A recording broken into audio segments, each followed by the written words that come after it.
Hamster. Stay tuned, guys.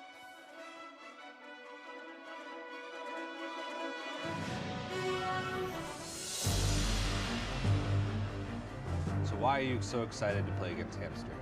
사제가 있으니까 일단 사제는 졸업을 못하니까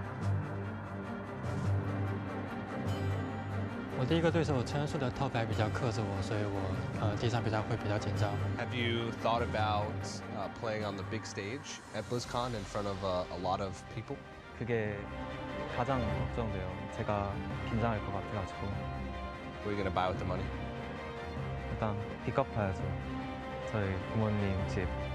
因为我如果赢了这个比赛的话，我应该会去做一个职业的玩家。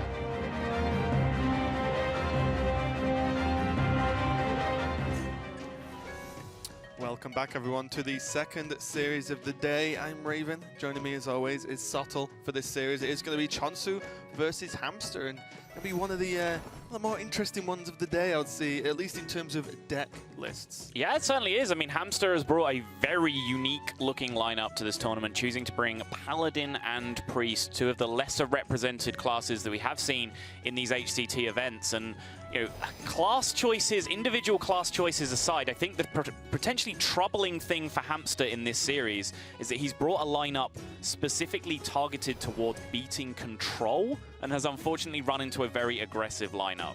He's brought N'Zoth Anyfin Paladin, which is about the most anti-control you can get. His Priest is tilted towards beating control. His Warrior variant is che0nsu Warrior, which is the control-dominant form of Control Warrior. So all throughout his lineup, you can see these nods towards beating control, and that could just get him into some trouble here against some of these aggressive decks from che0nsu. Yeah, we'll see how it turns out as we do get into the first game. che0nsu versus Hamster is going to be Druid versus che0nsu Warrior. And, you know, this is, we did see a little bit earlier more of a standard Control Warrior versus Druid matchup. Yep. But this is going to be che0nsu, and, you know, how does the che0nsu Warrior differ in this matchup specifically, Sol? The che0nsu Warrior can do two things a little bit better than the Control Warrior in this matchup. First off, they can gain life even more effectively with the Ancient Shield Bearer on top of Justicar, Trueheart, and Shield blocks, which means that quite often the Malagos burst plan just straight up is just out the window. You have to make sure you're doing minion pressure and getting in damage with your minions firsthand.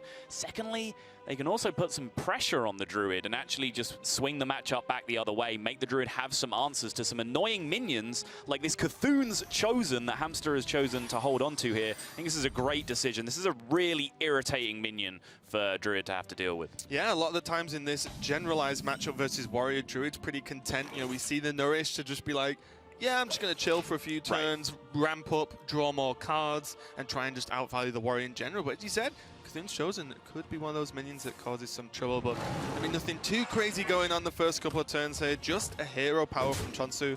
And, you know, not going to be that wild growth here. You know, all the Druids are really after.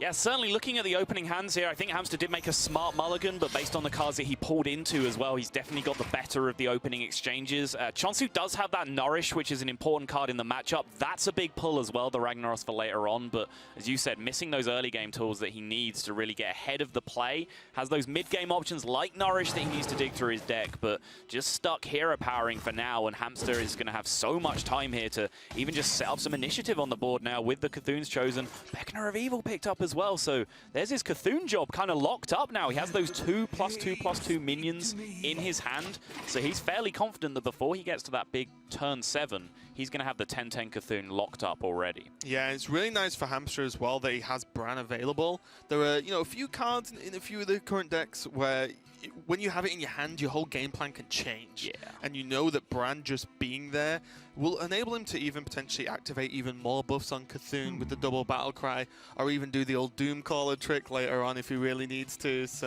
yeah, I don't know if this matchup's going to get to the point where you need to go down the 3 che0nsu route. But yeah, definitely one of the most powerful things you can do with Bran. But there's other interactions in this matchup, like say Bran plus Disciple of che0nsu to take down Azure Drakes and things like that. So definitely a very useful useful card to have. Not to mention it can just pull him up to that 10-10 in one swing just with one of these +2/+2 buffers. Yeah, we're going to see che0nsu respect the card draw potential from Hamster and use the Fell Rage just to kill off the Acolyte. Only going to get one from there, but Hamster's hand is just getting better and better as time goes on.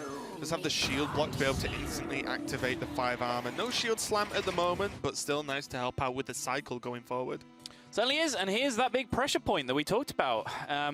Yeah, che0nsu's Chosen comes down on the board, and yeah, Living Roots is a nice way to actually just deal with the stats of the minion, but there's still the Divine Shield that you have to worry about, and if you commit 2 mana to taking care of this and then Living Roots it afterwards, you know, you're not doing what you want to do against the Druid, which is ramping up your own pressure. So you see che0nsu doing exactly what you talked about in the regular Control Warrior matchup, which is just ignore the minions for a little bit and just go with the Nourish to generate some value in the hand. Yeah, but drawing into Elise means that if Hamster really wants to, the turn is pretty fine to just drop Elise here, and now there's 2 minions that are kind of awkward to deal with. The 5 health on Elise is never nice, even though it's only got 3 attack, but I like it. Like, what is che0nsu going to do? Normally as the Druid, you want to bide your time and just wait, but it's not going to get the opportunity in this game. I do want to present the option, just the alternate line of playing a tempo Bran essentially with the Beckoner of Evil. It's slightly more mana efficient, and it also presents the threat of just having Bran on the board, so maybe your opponent focuses on Bran, and that way your che0nsu's Chosen gets to attack through again for another 4 damage. Sure, you don't have any real blowout play with Bran on the board next turn, but you know, if there was something like an Azir Drake or Fandral coming out and Bran lives, then Disciple of Cthulhu can come down. So definitely another option that was available to him, but I have no issues with Elise here whatsoever. This is plenty of pressure on the board already, and Hamster, unusually for Control Warrior strategies, is the guy asking the questions, but that's what Cthulhu Warrior can just do sometimes. Yeah, the minions are incredibly powerful, and they're the main difference between that and the Control Warrior variant, but just going very quickly back to Bran, I feel because Hamster had other good plays, he can just wait for Bran's Shield Bearer later and just be like, hey, totally 20 legit. Armor, got it. Or even, you know, Twin Emperor as well is incredible with Bran to put forward 3 taunts that the Druid just won't be able to deal with later on. So I like holding on to it purely because of how the rest of his hand does look. And even Sylvanas, just drop down Sylvanas as well, you know, continuing to put che0nsu under pressure. Yeah, so che0nsu, no surprise with the large hand that he had, that he really took his time there considering his options. Chose in the end to go for the Maya Keeper to pull his mana up. Has a very expensive hand right now, can really threat chain the Warrior here and demand repeated answers. And repeated answers is the one thing that's just kind of not in Hamster's range right now. He has that Sylvanas that can be a one-off answer, but after that his hand kind of runs dry. So this strategy from che0nsu here of just going for the threat chain of Giant, Malygos and Ragnaros in some order is going to potentially pay dividends for him. Yeah, the frustration here is with the Justicar Truant down. Known as a minion that's pretty easy to remove because it has only got the 3 health, but that either messes with your turn in terms of just mana usage, or if it lives, hey, it does 6 damage. It might have a bit of low health, but it definitely gets the damage done. It makes Ragnaros much more likely to die if it doesn't kill it off. Yeah, you can remove the Justicar or sort of, you know, play a split removal turn here and generate an Arcane Giant in the same turn, but it would require a significant committal of resources that you potentially want to save for your Malygos combo, but as I said earlier, when you're playing against Cthulhu Druid specifically, you almost have to throw the Malygos burst plan out the window, right? Unless they don't draw Shield Bearer. That's your win condition if you're going to go for the Malygos line. So we'll see what che0nsu ends up going with here. And it is just a pure removal in the turn, which I don't mind either because his hand is so threat dense that if he can ever just get that one turn of empty board, then he can really snowball. Yeah, I mean, che0nsu's probably like, you've had a great start. Surely you cannot continue this kind of pressure, but there are plenty of options still for Hamster, though it looks like he is just going to play a little bit slower this turn, as you said, you know, has not one of the high impact turns on the board at least. But he did get a lot, you know, boosted his armor up, cycled, does have the map available to him now, and still puts a 2-3 on the board. Yep, just a River Croc this turn, which will be happy news for che0nsu. Definitely slowed down a little bit, but also this 2-3 does now lock up the 10-10 that we've talked about. The Cthulhu buffs are done, so the power cards like the Ancient Shield Bearers and the Emperor Veclaw are both activated now. So he's looking in good shape for his late game, but speaking of late game, che0nsu's hand is packed full of it, and Hamster is still just missing those removals just a little bit. He has some small removals with Revenge and Disciple of Cthulhu, but none of the big spot checks that he needs to take care of Ragnaros, like execute. There you go. Who needs to hold them in your hand the whole game? You're just going to draw them off the top. Yeah, he has so many options in whatever way he wants to, proc this execute as well, based on whether he wants to, grow his board presence. He can save the 2-3 if he really wants to.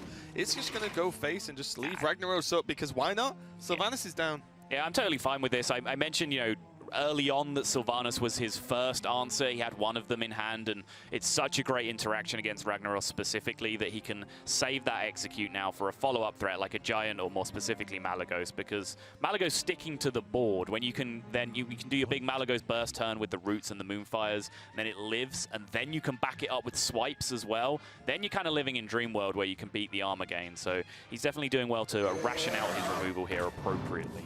Yeah, and also with the armor gain he had last turn, Justicar is live, so he does have the tank up. Means that he's not really under any pressure for this one turn. He can be a little bit risky with the removal, just playing Sylvanas as an option there, as sort of a soft version of removal, I would say. Yeah, so now che0nsu has the decision to make. Living Roots on the board here would definitely reduce the likelihood of Sylvanas giving a blowout outcome for Hamster here, because Living Roots is one of your best tools to combine with Malygos later in the game. So important break point here for che0nsu as to how he sees this game developing. Yeah, and let's be honest as well, Yogg is in the hand for che0nsu, so he can actually just have to sort of Hail Mary it a little bit and just play the Yogg to make something big happen if he gets himself into a bit of a sticky situation. And about to see where Rag is going to go. The Living Roots is played though, so as he said, he's going to try and negate the power of that Sylvanas. Oh, it's going to steal. This is huge for Hamster, and it is just the Roots, so che0nsu's decision pays dividends for him. Now Hamster is going to have a reactive turn, and now has a couple of different methods that he can use to get things done. Even things like Brand, Disciple of C'Thun, can have an impact on this turn if he wants them to. So being able to stall basically by developing minions over the last few turns, he's stalled the game for long enough to allow him to draw that removal that he needs from his deck and actually be in a comfortable position to be able to answer this continuous bomb chain that che0nsu is able to drop on him. So I do wonder whether che0nsu could have accelerated maybe a little bit quicker and started dropping threats instead of being reactive maybe 1 or 2 turns earlier, but definitely some board states that he felt the need to take care of, and that extra time has just allowed Hamster this stranglehold on the game now. Yeah, and I really like the Shield Slam use this turn over the Execute, because Shield Slam can be very difficult to get off. If a Malygos comes down, the burn hits, removes all the armor. So how do you just go up to 12 again? It's very difficult. So, did use the Shield Slam while he could, and he still has Ghoul Execute, Revenge Execute, Disciple of C'Thun Execute, whatever he wants to deal with a potential Malygos. Card plus Execute. That's where we're going with this. But I love Hamster's lines in this game where he's really consistently trying to ask questions to the Druid. That's not the spot they want to be in. They want to just chill and play their own game and play solitaire, essentially, and just do all the potentially broken things that their deck can do. If you keep putting pressure on them with minions, that really limits their options and makes them have to exist in a narrower range of plays. Here we go. Speaking of narrow ranges of plays, this is not that purified. Got him! Oh, Brilliant. He shoots, he scores. Twitch chat across the world. The meme is alive at HCT today. A 1-spell Yogg purifies himself. 10 mana, 7/5 on the board. Hey, he drew a card though, at least. There you Come go. on. There you go. That's all that matters. Draw a card, but that was a truly glorious Purify.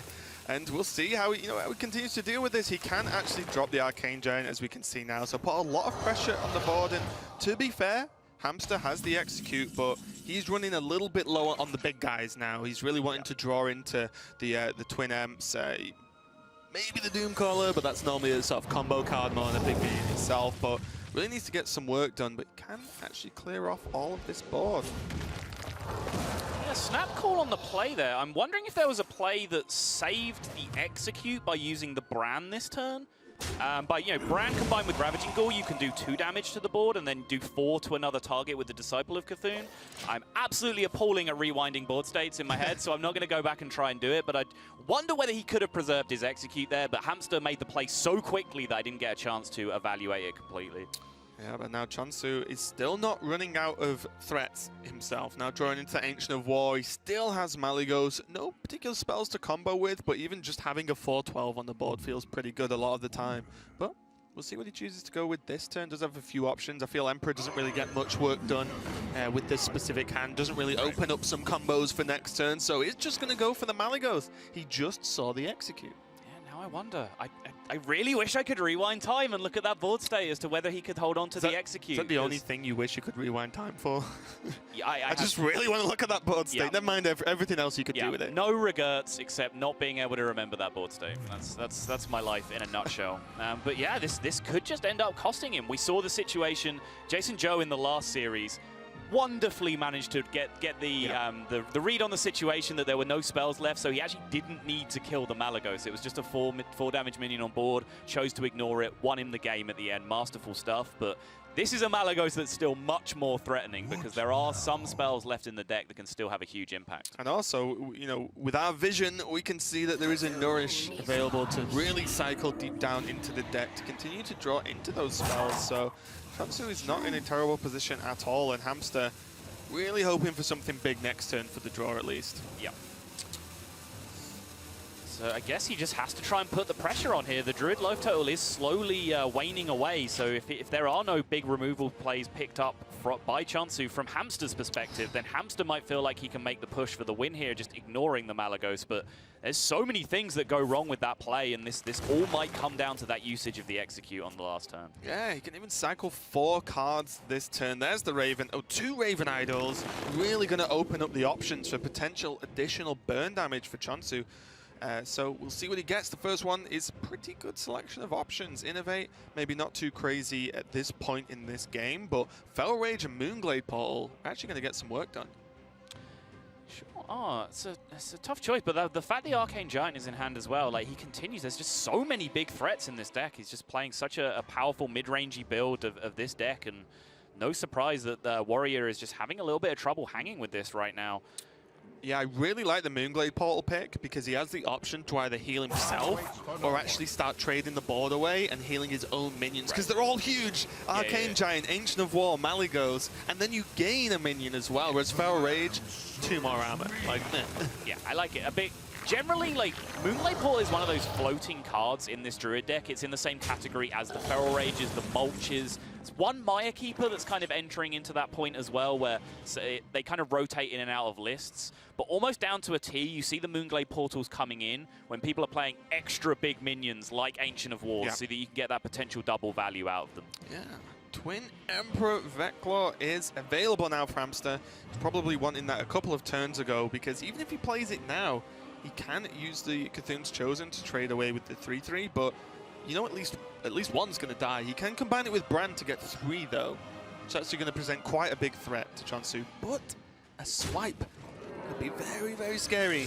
Yeah, this is the line I was looking at with the finally using the Brand paired with the Disciple of Cthulhu here. Knows that the Malagos is going to come down because, as you said, your opponent has just nourished. So if you just slam a board full of 4/6s and spend your whole turn on that and they just have the swipe, that is game over right there, buddy. So I like answering the Malagos. He is still trying to exhaust the deck here from che0nsu, but the hits just keep on coming. There's so many threats still in hand from che0nsu. There's an Ancient of War, there's an Emperor, Drake still there as well. Gas for days. And still, you know, let's not forget about the Raven Idol, the second one. Still a Fandral in the deck as well, right? Yeah.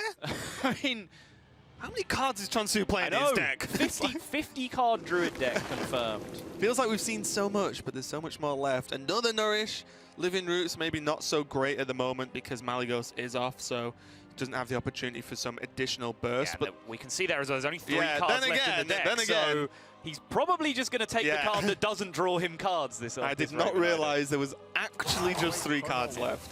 Hats off to production. On point. Yeah, do not mess around. Literally just about to ask. Now, like, so we read your mind. Here's how many cards there are, buddy. We got you. It shouldn't stay in there too long, though, because I've heard it's a scary place. Dark and terrifying place. I wouldn't wish it on my worst enemy. So me. Yes. Good to know.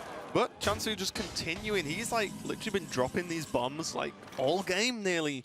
Feels like, and there's been no brawl from Hamster to really deal with this, and he's forced into the Twin Amps.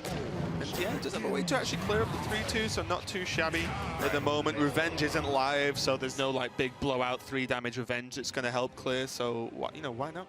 And that knowledge that there's only 3 cards remaining in the deck actually changes the texture significantly, because now we know that Hamster's plan of, beat the deck, kill everything, kill them all warrior, etc. is a real strategy, because he doesn't have that much more to beat. They are high value cards, but in terms of just individual cards, there is not that much left to beat. Yeah, and also let's not forget about the star of the show. C'Thun is still in the deck, and there are no mulches in his list, and he's used 2 Raven Idols, so there's no really outs once C'Thun hits the board. And C'Thun, I think I genuinely cannot remember, but I think it's on like 14 at the moment. I mean, maybe 16. I also wonder about that usage of that second Raven Idol, as you talked about, because as I said, there's a Fandral left in the deck, and with only 3 cards left, you're going to draw that Fandral very soon. The extra value that you then get off the Raven Idol could perhaps make the difference. Well, look at this now. He's committing very heavily on the board. There's still 2 trades. Yeah, exactly. They can just brawl hits the board. He's like, I have Emperor and an Azure Drake, which will not help with my fatigue to win this whole game.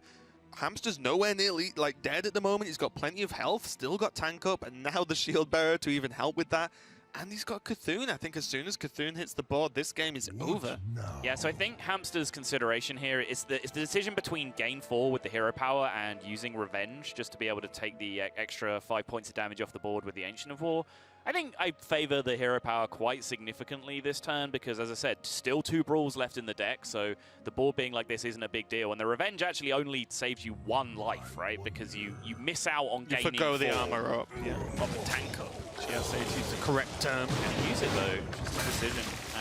Kind of on board with the hero power. I'm not sure the Revenge can still get you some emergency value later on. 18-18 the C'Thun was at is the answer to your question. So swipe picked up. Does allow him to retain some minion presence here. And that Wind Fury Harpy we didn't really mention. I was just going to say, that's like, what, 19 damage without hero power this turn just from the minions. Yeah. So that's going to pretty, well, more than negate the armor that's been gained so far from Hamster. But, again, just if C'Thun gets drawn next turn, it's probably going to wrap up the game at that kind of damage. It really is, and makes the swipe somewhat relevant at least, because he can now make some trades using his other minions and make sure that Wind Fury Harpy, which is an equal amount of damage to the Arcane Giant, actually sticks around on the board long term and starts pushing. This one's coming right down to the wire. It really is going to be a matter of whether Hamster can pick up the tools he needs to just beat these last few cards in che0nsu's deck. Yeah, and as we mentioned, the C'Thun is the one he really wants here. He's going to trade the Fandral in, remove that minion for no additional damage going to che0nsu's face. Get the Emperor down, the reduction not going to do too much. Ayo. But there's the brawl. Ooh. He has to use it. There's no way he can be greedy with it. There are 3 minions in play. Fairly equal standing, really. Obviously, the Emperor is the best outcome. Giant and Wind Fury Harpy were relatively similar. Giant a little bit worse for Hamster because it has more health on it. But essentially, they're pushing the same clock each turn. Yeah. And also, to a certain extent, on the flip side of that, the Wind Fury Harpy can attack twice, which is worth something in itself. That's true. Instead, if you really need to double trade, for example. So, Azure Drake doesn't feel great at the moment, but the damage you take from fatigue is probably going to be outweighed by just having to raise. Like 8 won't be enough when that Giant is realistically doing 4 a turn on its own, so that just probably won't be enough to win this kind of race. But Hamster's on no cards. Yeah, the awkward thing is that it leaves him specifically at 15 now. Like, he doesn't get himself above 15, and 15 is actually one of those numbers that's relevant to fatigue. It's 1 + 2 + 3 + 4 + 5. So, like, the Drake being down actually does change his own clock, and the fact that it's able to be dealt with now might just put him in trouble. Hamster only has to survive a single Arcane Giant. He'll know that the card is Moonfire remaining in hand, so... Was there any reason to Moonfire face last turn? Just because you have the Azure Drake down, additional point of damage, and is there anything small enough left to remove? It's actually a really good point. I mean, there's slight bluff value. That, you're not allowed pen and paper in this tournament, for example. So unless you are confident that your opponent is a perfect deck tracker, you can potentially bluff that card to be something else. But it's not really great high bluff value, right? You would play pretty much everything else in that situation. So yeah, I agree with you. Why not do it? But che0nsu, man after my own heart, he calculated the fatigue very quickly, gave it up, and game 1 goes to Hamster. Yeah, we're going to see if Hamster can continue this performance. Did get the win with the C'Thun Warrior, but got plenty more decks. So stick around, guys, and we'll be right back after this. The Hearthstone World Championship is sponsored in part by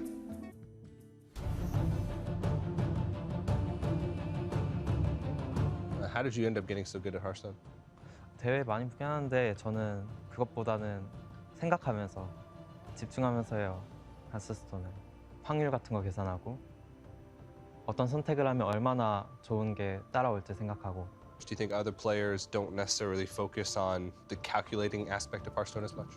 차분하게 하고 싶어서 늘게 하고 모든 경우 생각하고 싶어가지고 늘게 해요.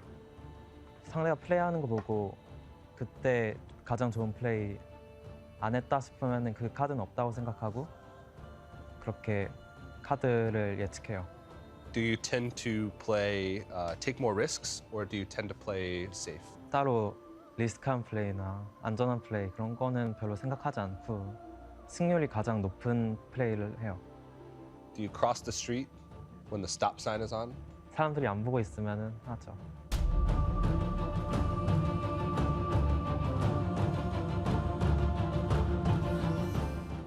We are back to continue the series of che0nsu versus Hamster, and Hamster getting off to a pretty good start with that Cthulhu Warrior. Yeah, huge start, and it's big for him. Honestly, he can't afford to be dropping wins in some of those matchups where his decks do perform, because as we talked about before, he's got a lot of control-targeted decks in his lineup, and you can see that in the bans where he's had to ban out the mid-rangey Hunter from che0nsu, which just beats up on all these kind of strategies that he's brought with him. So weird-looking ban, but just necessary for the strategy that he's brought to the tournament, and it's an interesting twist, because yesterday we talked all about soft target shaman, soft target warrior. What's a soft target? What's a hard target? This is something different where he's kind of just targeting archetype. He's targeting control, full stop. He's not targeting specific decks. So this is another kind of conquest strategy that's coming into it. And so far he's picked up one win, but he hasn't really trotted into those problematic matchups that he's going to struggle with. Yeah, and we are moving towards them very swiftly, but it's going to be Hamster's Druid on che0nsu's Shaman. Well, and this is a pretty cool list. It's because I was just looking at it. It's a pretty cool list because it does have the Flamewreath Faceless, or as their real name, 4-mana 7/7s in the list, so can really put some power on the board, and Druid can kind of struggle with that a lot of the time. Yeah, it's a fairly aggressive list. It doesn't have the Bloodlust in it that's become popular and with a lot of people's mid-range lists now, and it has the 1 Fire Elemental, no Argent Squires as well, just the Tunnel Trogs on the opening, so more aggressive list, more akin to the kind of builds that che0nsu first came out with when he was trying to weave Spirit Claws into the deck. That kind of sort of moderate, sort of hybrid aggression mid-range strategy. So definitely going to be perhaps more effective against Hamster's lineup than a standard mid-range build would be, because he can push through that aggression a bit earlier and start to punish some of these greedy decks. Yeah, I completely agree. And on the other hand, Hamster is bringing what's effectively a token Druid. Yes. I would say with as we can already see in hand, the Violet Teacher and the Power of the Wild package, and no Mali, no Yogg, just tops out at 2 Ancient of War, Rag, and 2 Arcane Giants. So still has the late game, but as we can see, gets off to a pretty quick start in the early game too with a turn 1 Violet Teacher. Innovate Teacher will win you some games at Hearthstone. This is, I mean, Innovate Fandral has become more popular now as Violet Teacher's been cut out of most people's lists, but Teacher, if anything, is just even more flexible. Like, it curves into Wild Growth, for example, that, like, Fandral doesn't really get you any great effect off of. You still get the token generation, so... Yeah, speaking of Wild Growth, of Power of the Wild here, like, would you Wrath for 1 to cycle, generate a token, and then try and build into a bigger Wild... I keep saying Wild Growth. Power of the Wild, because Wild's in both cards, I'm just confusing myself. Power of the Wild with Raven Idol next turn, because it's very unlikely this Violet Teacher's going to die. It's a good question. I don't hate it. Wrath is a very good card against Shaman. There's a lot of like high priority things that you want to target a 3 damage Wrath at. Manatide Totems, Flame Tongue Totems, for example. So I think holding onto it is just fine. Hamster seemed to flirt with exactly the same decision process that we went through between the two of us. Looked at the Wrath, decided against it. And I don't mind it, but the upside is that you potentially get some value out of your Teacher before exactly this happens. The Hex comes down, and now all your early investment, you essentially spent an Innovate just to clock in 3 damage with your Violet Teacher and pull out a Hex. Yeah, but pulling out the Hex is quite important. As we said, the back end of this deck for Hamster is 2 Ancient of War, Rag, and 2 Giants. Right. So there are plenty of beef left to be able to get the game done if it goes late. Yeah, the concern now, as Hamster gets a Wild Growth off his Raven Idol, which is a really big deal for him with the hand that he has, but the concern now is that you've lost your best tool for generating a board in the mid-game. You've lost one of your best proactive tools with the Violet Teacher, so now you run the risk of just falling behind on the board against Shaman, because that's just what you do when you play against Shaman. You fall behind on the board. If that's the case, then sure, you can play an Ancient of War, but they might just be able to take it down with a Flame Tongue Totem. They might not need a Hex anymore, so it's still a very big deal for che0nsu to be able to Hex away that Violet Teacher before it went out of control. Yeah, and Hamster has a couple of options this turn. As you said, che0nsu's got, gone heavy on the board this turn with the great combo of Tunnel Trog into Feral Spirit. Could go for the Wrath onto the Trog and then just use Power of the Wild to generate a 3-2 to try and contend with at least one of these Feral Spirits and start battling back. But does still leave just the option of, next turn for che0nsu just carrying on. He is overloaded for 2 mana, but he will still be able to get some work with at least a totem up. It does look like he's going to battle for the board, though, and not just potentially give away an Azure Drake. Yeah, I like this play. There's a lot of upside to this play. It can test the board reasonably well, as you said. It also plays 2 more spells, so you're moving towards your Arcane Giant a lot more quickly. Also holds Drake in hand, which is a Drake that you're about to discount with Emperor. And combining Drake with Swipe in this matchup is often huge. So there's a lot of upside to this play, but as you said, the downside is that you just easily hand the initiative back to your opponent here. And che0nsu's going to take advantage of that with the slow turn of his own, but the slow high-value turn of the Mana Tide Totem, which Hamster just does not have an answer to right now. Yeah. Unless he wants to... Oh, the Living Roots draw is huge, though, but he does have to commit the Drake to deal with it. But wow, that Living Roots is a big deal. Yeah, that's really nice. Is without spell power coming down, then the Drake's now looking pretty nice. It can deal with the Feral Spirit if required. And speaking of spell power, on demand, there is an Azure Drake. It is off curve, and instead che0nsu's more than likely going to go for the Fire Elemental onto the Claws. And this is why Claws are so good. When spell power's down, a 3/3 weapon, nice. When it's not down, sometimes you need that 1 damage. The world's worst hybrid nightmare of Fiery War Axe and Muster for battle. That's what's happened. But yeah, Hamster, I mean, this is exactly the situation I spoke about, right? Like, all of these high-value threats in Hamster's hand, but che0nsu is just snowballing the board each turn. Every turn, he's just getting a little bit more and more further ahead. So Hamster, yes, he saw a Hex, and he might have felt good about that, but che0nsu is just now in a position where he can just win this game and just kill all these big minions just through board attrition. The Ragnaros that he just drew is the one thing that could potentially have something to say about that, because it can create an immediate board swing and then demand a Hex, because you've actually weakened your opponent's board when it's come into play. Yeah, this is very difficult here, as nothing feels great this turn for Hamster, and that's the frustration, right? If you just play the Giant, then well, at the moment, it's going to run into a 2-3, even if che0nsu can't deal with it. Next turn, as you quite rightly said, the Ragnaros can get involved. Maybe get some more work done. The Emperor also opens up a quicker Giant into Maya Keeper minion to be able to just go wider on the board. But we've seen no AoE yet from che0nsu in terms of being played AoE. Obviously, we can see with our godlike vision that he has Lightning Storm in hand, but even still. He plays all of those bad boys. We've seen some people cutting down 1 Storm in a lot of these lists and playing 2 Portal, 1 Storm. But no, che0nsu is playing the full package, double Storm, double Maelstrom Portal. So with the percentage of the deck that he's drawn, as well as Hamster's perception of the hand, a few cards have been sat in hand. That Thing from Below, for example, has been sat around for a long time. So Hamster's perception is probably that there is some AoE in hand. Yeah, and again, just going back to what you said earlier, the sheer power of Shaman at the moment. That Flame Tongue Totem can make the Fire Elemental just trade into the 8/8, no problem. Can play a Thing from Below, totem up as well, who cares? So you've just dealt with a huge threat and made your board bigger. This is just unfair, Sol. This is unfair. So some of the things that Shaman can do in terms of destroying your board and generating big boards at the same time, or drawing a ton of cards or whatever the advantage, the extra advantage that they gain from it, it feels akin to some of the stuff that Patron Warrior used to do when it was at its power. It was just destroy your board. My board comes out of nowhere. I drew 7 cards this turn or whatever. That's get wrecked. That's the level of things that Shaman is able to do sometimes. And this turn is just one of those power level turns. And I drew attention to this exact possibility that he just wouldn't need the Hex anymore, because exactly that card, Flame Tongue Totem, can just leverage these board states to take down some of these huge minions. And Hamster is just going to need some help here from Ragnaros. Yep, die Insect, and he does and get the Feral Spirit. So definitely not the best outcome. As the totem just shifts along, can still hit for 2. Right. The Wrath of Air Totem, and also let's remember and let's not forget about the Wrath of Air Totem. Normally MVP in most Shaman games, as it is now currently activating the Spirit Claws and even the extra bit of damage on the Lightning Storm. Yep, but yeah, again, we can just happily just go ahead, trade off a Ragnaros this turn, refill our board again. Do you even trade it off? I mean, I'm saying you could if you wanted to.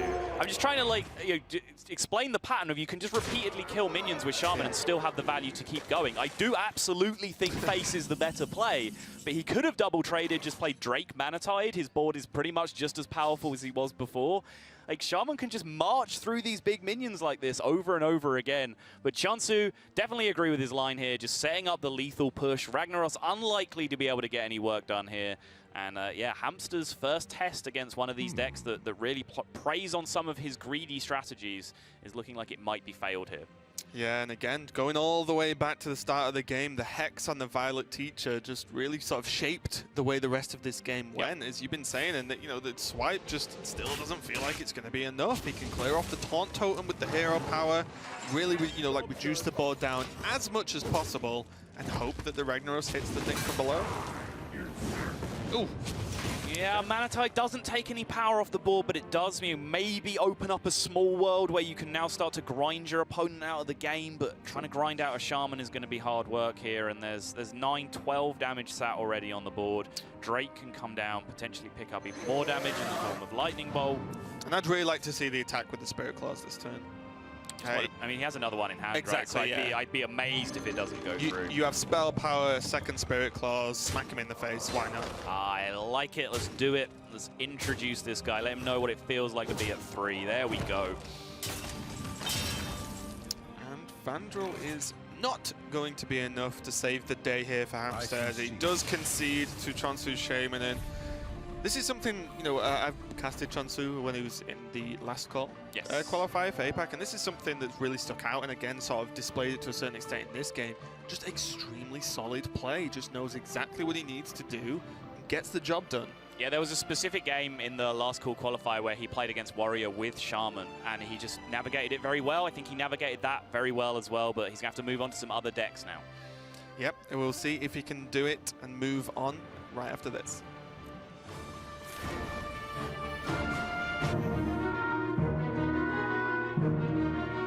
Why do you enjoy just sitting down and playing some Hearthstone?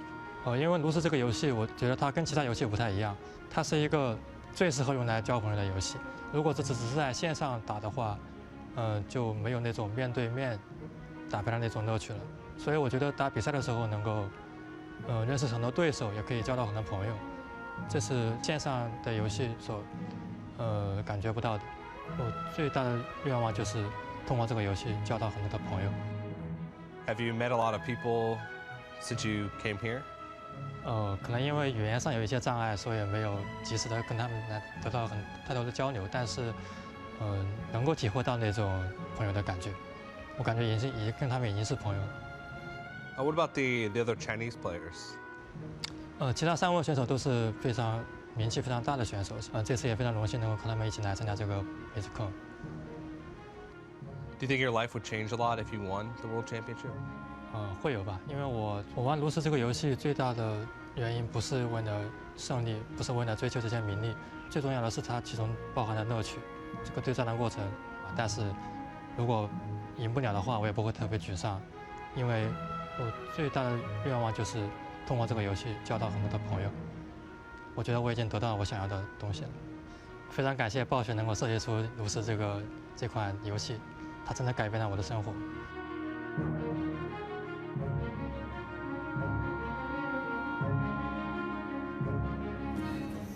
Hearthstone, the best game to make friends and the game that created our beautiful friendship, Sol. No need to laugh, come on. Yeah, about that. The best game to make friends, I don't know. I mean, maybe it gets you a lot of friendships, but the quality of the friendships is what matters. And I think our bond will persevere throughout the ages, Raven. I completely agree and couldn't be happier. But handsome guy there, just a bit of insight. And that's a really cool approach to the game, I think. He just really wants to just enjoy the game, enjoy meeting new people, which he's doing this week, for example, and just really working out what he wants to do with the game in general. So, pretty nice thought. And it reflects through in his lineup choices, honestly. I mean, the last person that we saw bringing some of these unorthodox decks, unfortunately he didn't pick one, which would have nicely segued into what I was saying, but the Priest and Paladin that he has in his lineup, the last person that we saw bring Priest was Frozen, who brought it for a very specific tactical reason, whereas Hamster is just bringing a more generic, standard N'Zoth Priest kind of deck, which kind of speaks to the fact that he just kind of likes playing Priest and Paladin, and you'll hear from him a bit later on, I think, where he says that he's trying to inspire people to think outside the box and say, maybe these classes aren't as bad as some as you think they are, and if he can pick up some wins here with Priest and Paladin, might change some minds, but before that, he's going to have to pick up a win in the Druid Mirror. Yeah, and this is swiftly becoming a very common matchup in Hearthstone recently, so... No way! Yeah, I mean, like, the specific sort of... Although, one of the lists isn't the Malygos list, but a lot of the same rules kind of apply in terms of ramp, how to use Nourish, because I think Nourish is going to be key on whether you use it to draw or ramp up. So I think that's always one of the sort of breakpoints in this mirror.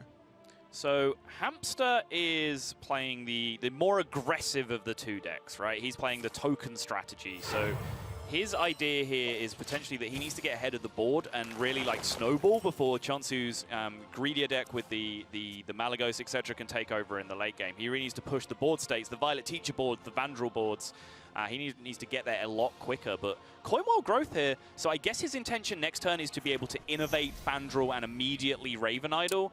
Generally, the rules say that you shouldn't Coin Wild Growth unless you have a way to spend 3 mana the next turn or an innovate 5-drop play.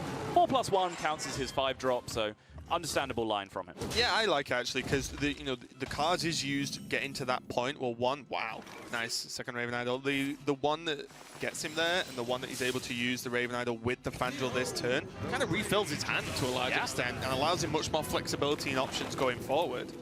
Yeah, the difficult part, and that answers my question very quickly. The other 2 minions weren't of great quality, but the difficult part of Fandral into minion early, Raven Idol into minion early, in this case using Fandral, is do you pick a high-value explosive finisher card, or do you pick something to fill out your curve? And Hamster went with the Druid of the Flame to fill out his curve, but the other options just weren't spectacular. I think Priestess of Elune and Abomination who we're looking at. Good old Abomination. Not great. Good old A-Bomb, yeah. Yeah, I love that card. But like you said, it will allow him to fill out with the Raven Idol, and if Fandral survives, then that's another double Raven Idol, which is kind of incredible.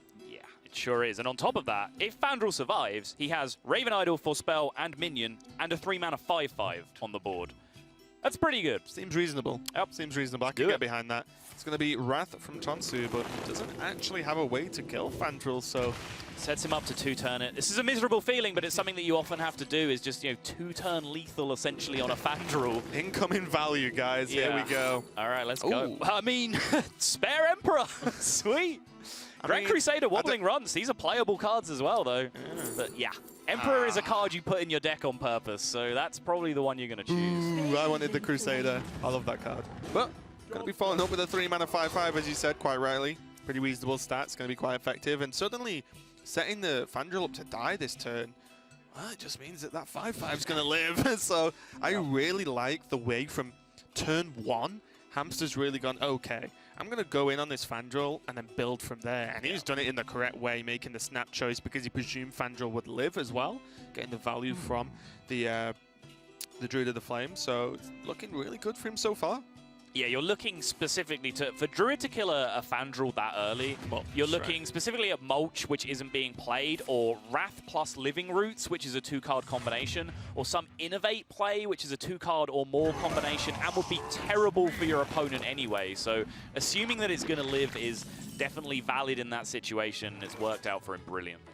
Yeah, and hey, Force of Nature, why not?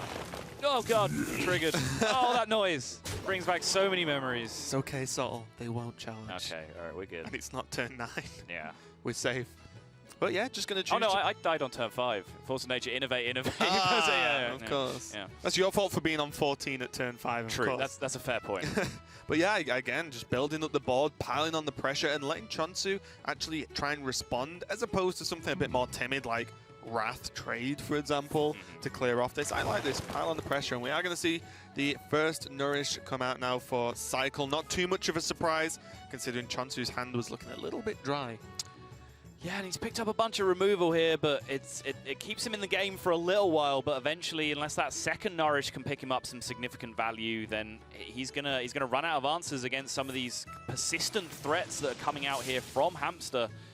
And the hits do keep on coming from Hamster, and the question also has to be asked is, does che0nsu have time to just spend another turn casting Nourish right now? Yeah, you know, every single time he doesn't quite clear the board, he's going to continue to fall behind. Yep. Even if, you know, this turn could just be like a natural Emperor turn until we saw the Giant. There is a thought of playing the Giant. He can actually just use the Violet Teacher to go further with Wrath if he really wants. So many options. There's no mulch in the deck, right? I really like the 8-8 this turn. I'm not so sure about this. I think this gives your opponent a little bit more potential counterplay and things like swipe to be able to stall the game significantly. I think an 8-8 and just trade one of the 2-2s just gets such a fast clock on your opponent. But look at the options now. Casual Ancient of War off that Wrath as well, so we Yeah. can go straight into that. So many options here for Hamster. This is going to be an uphill climb for che0nsu to get back into this. it really is, but the second swipe being picked up is relevant because he now has that same kind of 2-turn setup that he can use to clear out the board. Or he can just do this, play Emperor, and allow him to cast them both in the same turn anyway. So now we'll see. Forgot. Which Emperor do I play? I forgot that wasn't the real Emperor. Wow. This is a Imposter. hand. This is a hand. I mean, Power of the Wild would have been pretty good as well to try and negate Yeah, the, Power of the what Wild we would have can been see is huge. the double swipe. But this, again, Hamster can do pretty much whatever he wants at this moment. It doesn't like he's leaning towards the Feral Rage. Yeah. Trade with a 1-1, get the Giant down as you wanted to last turn. Yeah, and I mean, I'm fine with it. It's a turn later. He's generated a big board in the meantime. che0nsu didn't have the removal options necessary to answer it. And, like, don't get me wrong, it was really niche, like, pairs of removals that he would have had to make any kind of significant dent in that board. But the Giant does come down now a turn later, and this is just a stomping from Hamster so far. Yeah, so Ever seen a hamster stomp? Seems like a weird combination. a giant hamster, Yeah, maybe. a giant Godzilla-sized hamster terrorizing a city. I'd still find it kind of cute, I think. They are adorable. Yeah. Have you ever been bit by a hamster? No. Not by Hamster the player, because I'd hope Oh not. no, I've been bit by Hamster the player, just Oh. not by a hamster. Oh, Moving how was that? Let's move on. Okay, so double swipe now going to be used instead of clearing up the Violet Teacher. Used to get rid of that Arcane Giant. Does a little bit more damage. The Violet Teacher's going to live and potentially cause even more havoc going forward. Never mind. I'll just replace that Giant with another one. It's even cheaper. I mean, like, when your hand is so good that you just don't know what the Just play close is. your eyes and pick one. Yeah, first world problems. I mean, Emperor allows you to do nutty things next turn, but is like less power generated than just playing the Giant. Uproot. It's the same Hamster. power as generating the Ancient of War unless you uproot it, which is actually Please. valid in this situation because you've seen so much removal. Like, If Hamster uproots, I want to change my vote on the Blizzard side. I think it's entirely valid.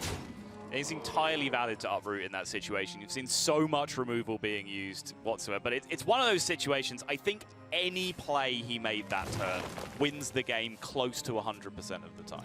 Apart from Escape Concede. Apart from Yogg. I mean, if there was like Innovate Yogg from your opponent, that's something that you do have to consider. Maybe that's what you see as your opponent's win condition and are trying to beat that. So che0nsu with his own Giant draw isn't going to be enough to battle back. You know, maybe the turn early would have been great, but did use the Nourish to really cycle through, see if there's any answers in. This is rough. Can he actually... Oh, it'll be just off. I was wondering if he can go Fandral, Innovate, Feral Rage, Giant, but he's actually 1 mana short. so Or one spell short. He should I would say. cast 2 spells, have access to 6 mana, yeah. Unlucky. So it looks like it's going to be the Feral Rage and then the Giant because, again, you know, Fandral's great with all the combos and the double choose obviously you get, but not going to be enough to fight back versus an Ancient of War. Wild Growth is about as close to a whiff, or the biggest whiff that he could have had on turn 9. Would have been reasonable on the next turn to be able to, you know, double discount the Arcane Giant, essentially playing it for free that turn, playing the Wild Growth for free because of the discount, but he can just continue to ramp up the pressure here. And I do wonder about these 2 Emperors that sat in his hand. Like, maybe he hasn't been expecting the game to go long enough, where the thought process of I'll take a slightly slower turn with Emperor this turn so I can just explode over the next couple of turns. Maybe that hasn't occurred to him because he's felt like he was going to win the game very quickly, but they have been stuck in his hand. And I think, to be fair, though, like previous turn, there had to be Foul Rage because there's no mulch to deal with the minions, so there pretty much had to be Foul Rage to live because he has the swipe in hand for the extra damage. So I don't mind it. It would have been nice to see Empress high-fiving on the same side of the board, but he only generated 5 power anyway with the Ancient of War, right? He didn't uproot it. It's the same amount of threatening damage in play anyway. It's not like he played the Giant that turn instead. So definitely. Oh, true. He's seen double swipe as well. Right, so it's not as if it's easier to remove, right? Yeah, it's really getting to the point where removal is pretty much just mulch or nothing, and mulch doesn't exist in the deck. So it really doesn't matter like the size of the threats that you're playing as long as you're playing threats at this point. But still, those Emperors, I'm sure, will have an impact at some point, even if it is just the last hurrah of the threat coming down. But che0nsu picks up the Ancient of War, which gives him a potential survival mechanism this turn from his perspective. So the 5/10 is going to come out to try and stem the tide. Yeah, Power of the Wild looking pretty nice, but there's the option of just swiping down. You can use the Violet Teacher to trade in. This isn't lethal, right? It is lethal, yes. Power of the Wild. Oh, Hero Power, of course. Power of the Wild, Hero Power to take out the 5/10. Definitely lethal It's now. definitely lethal now. We had it before. Power of the Wild on the 8/8 takes out to a 9/9. Hero Power down the 5/10, and then Violet Teacher will be at 4 power, combined with the swipe makes 8 to kill him. But still, he finds a way in the end during the second swipe. Didn't even use the second swipe. Yeah. So Yeah, that's fair enough. kind of great. Hamster taking a victory, going 2-1 up versus che0nsu, and he has used his Druid. He has used his Warrior. Let's move on to the good. Oh, it's party time, Raven. Priest and Paladin are coming up. It's what you're all here to see, I'm sure. This is the big talking point of his lineup. Can he get wins with these kind of unique decks that he's brought and these really greedy, heavily control-targeted builds of those classes as well? I mean, I can't wait to find out. Yeah, me neither. So don't go anywhere. We will be right back. The Hearthstone World Championship is sponsored in part by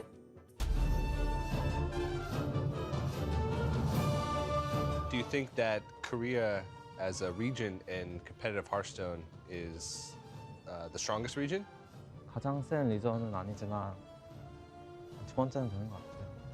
Then what's first? 유럽. Why do you think Europe is so good? 타이즈가 있으니까. Just ties? 예. Do you think that the other regions are close, or do you think that Korea might have an edge over, say, China or the Americas? 이유가 특별히 높은 곳은 아니라고 생각하는데 이번에 다들 들고 온 덱들 보면은 다 생각의 수준들이 비슷하다고 생각해요. 다른 지역들도 거기에 뒤처지지 않는다고 생각합니다. Have you thought about playing on the big stage at BlizzCon in front of a lot of people? 그게 가장 걱정돼요. 제가 긴장할 것 같아가지고 What are you going to buy with the money? 일단 빚 갚아야죠. 저희 부모님 집.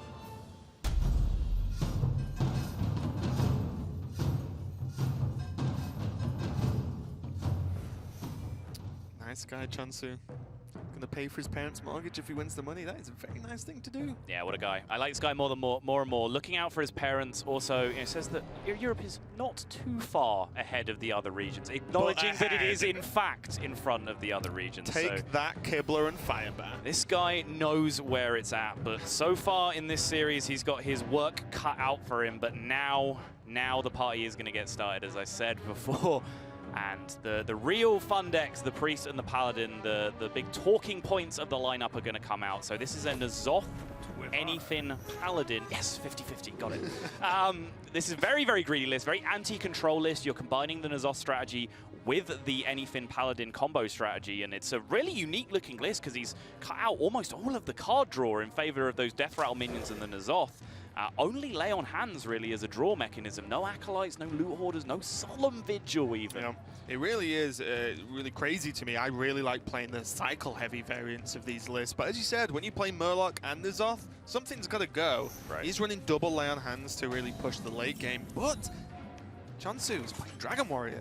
Yeah. And when I play Dragon Warrior versus these variants, I go, so how quickly can I just smoke him, whack him in the face repeatedly, hope it's too fast, for him to deal with, end the game. Like, that's pretty much the plan here, because you are not winning the late game as Dragon Warrior. And that leads perfectly into what I want to talk about, which is just the greater picture of this series as a whole now, which is this is the very, very anti-control Paladin that he has. His Priest deck, and this is kind of the theme of Priest, is that you can beat it to be very, very good against one particular thing. He's chosen to build it to be very, very good against control. Unfortunately, he's come up against che0nsu, who's remaining decks are Dragon Warrior, Discard Zoo. He had a Hunter that he had to ban out just because it's just a terror against the decks he's built. So it's going to be really tough to pick up a win with this Priest and Paladin deck. Not for once because they're Priest and Paladin, but because he's just not running into the kind of matchups that he needs. Yeah, I mean, if I was running control lists and someone said they wanted to play me with Hamster's Priest, I would be terrified because that list just wins a lot, you know, almost all the time because it's so heavily focused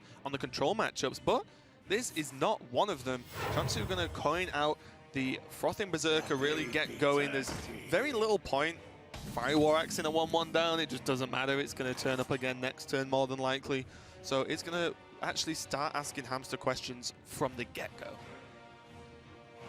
It's just not a great answer. Aldor doesn't really achieve anything. This is a problem that Paladin can run into because it does really rely on Aldor to be early game board interaction a lot of the time. It doesn't have, you know, a Frostbolt, Dark Bomb type card. It doesn't have a Fiery War Axe. It doesn't have a really powerful early game weapon they can use.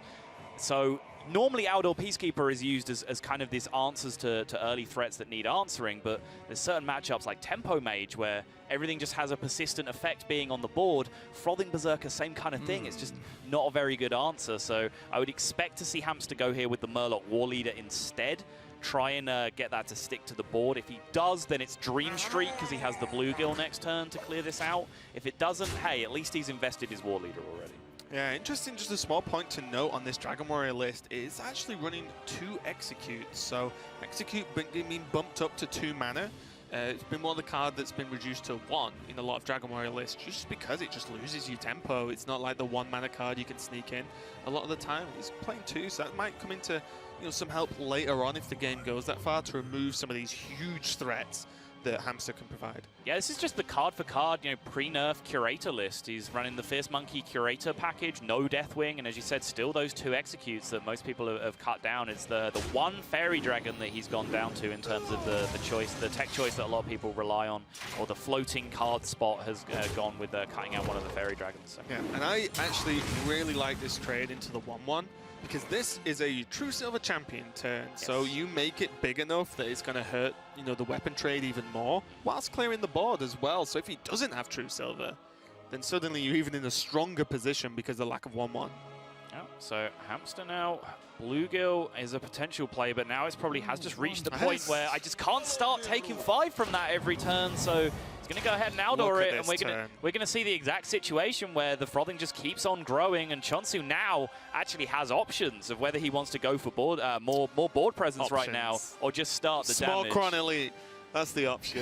Good old Smallcron. I don't know. I'm kind of okay with the Twilight Guardian. I think because it's Frothing Berserker that's on the board, Twilight Guardian's great that if a weapon does come out or any form of minion, you hide it behind a taunt. It's something that very often happens where you coin out Frothing or coin out Monkey, and then you know put one behind the other, get the Frothing hidden behind the cheap taunt. And if you can do it with a Twilight Guardian, great. But che0nsu, I knew I liked you, my friend. It's going to be a Smallcron straight to the face and just pile on the pressure. Yeah, Forbidden Healing picked up. There is only a single Forbidden Healing in this deck, but the amount of healing is still kind of huge. There's 1 Forbidden Healing, 2 Ivory Knights, and those 2 Lay on Hands that we talked about. So the level of bounce back is really high, which is why I was potentially like questioning just going this aggressive this early, because you give your opponent the information that they need to heal. They need to start healing if you start pushing this aggressively early on. Whereas if you just went through your curve with development, you know, Twilight Guardian into Azure Drake, and then suddenly you get to turn 8, you've had a little bit of pressure, and you just have like double Kor'kron still in your hand, you can surprise burst them down in that kind of situation, which might just have been more powerful. But che0nsu is just going with the all-out aggression here. Just make them have it, and that's valid. Yeah, and I think it's even more valid because the turns leading up until that point clearly told che0nsu Hamster does not have it. You know, there was no weapon. There's still no good way to deal with the Frothing Berserker. There is a Forbidden Healing, and that's just like, che0nsu's like, you know what? Fantastic. Pass your turn, heal to 30. My Frothing Berserker's still on the board. My Kor'kron's still on the board.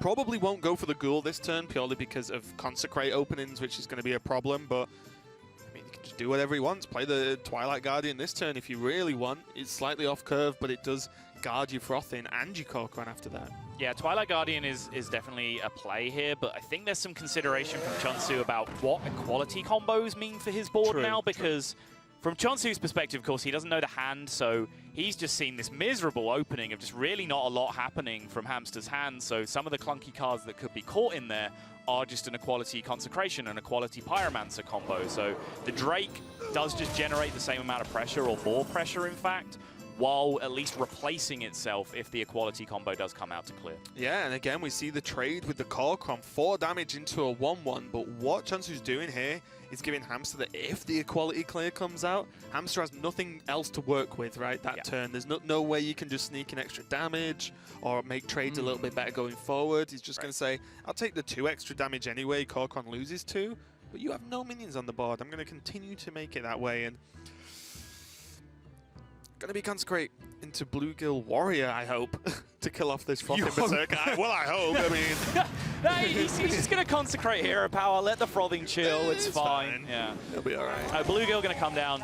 This is one of the hidden strengths of the deck, really, is how surprisingly good Bluegill Warrior is as a removal tool sometimes. Like, especially later on if it becomes a 4-2 and you can play the War Leader at the same time. That's like really good. Yeah, it's just a really powerful tool to use in situations like that, and it hasn't quite addressed the board state, but he's still, you know, he's not under huge amounts of pressure. He's still at 26. He still has an Ivory Knight in hand for some more regain, and he's now played 1 War Leader and 1 Bluegill, and he has double anything in his hand, so he's not that far away from being able to make a counter push. He potentially doesn't have to live that long. And of course, his deck is also just packed full of big value draws like Sylvanas' and Rag Light Lords and Tyrion Fordring as well. So potentially in decent shape unless che0nsu can really start to get some damage rolling now. Yeah, he's going to have to start to get into the Curator, the Crushers, Corruptors, anything 5 mana plus, basically, that's left in his deck are the big threats that are going to cause the issues. And we see now che0nsu saying, you've used a lot of healing. I know you only really have Lay on Hands, which you cannot cast next turn. Does have the Ivory Knight available, but sometimes your choices are not that great, and there is, as you like to call him, Happy Rag. Happy Rag.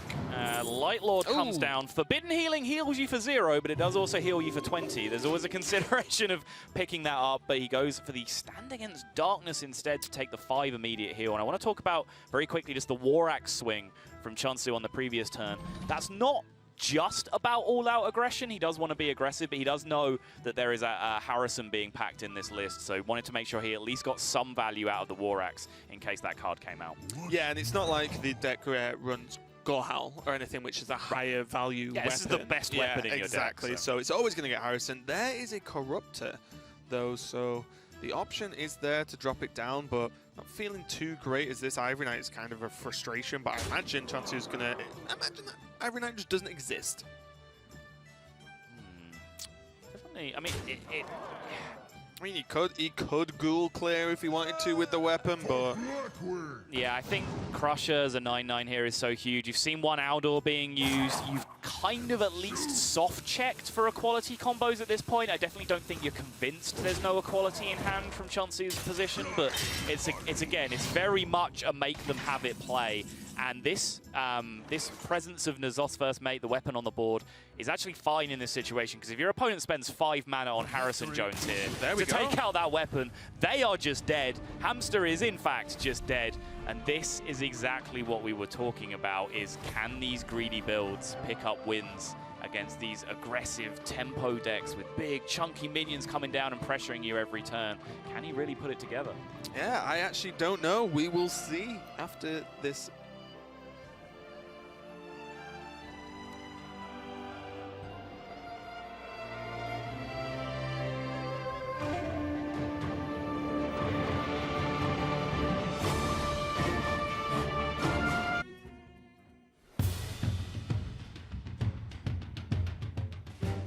How do you think the competitive Hearthstone scene in China ranks against the other regions in the world?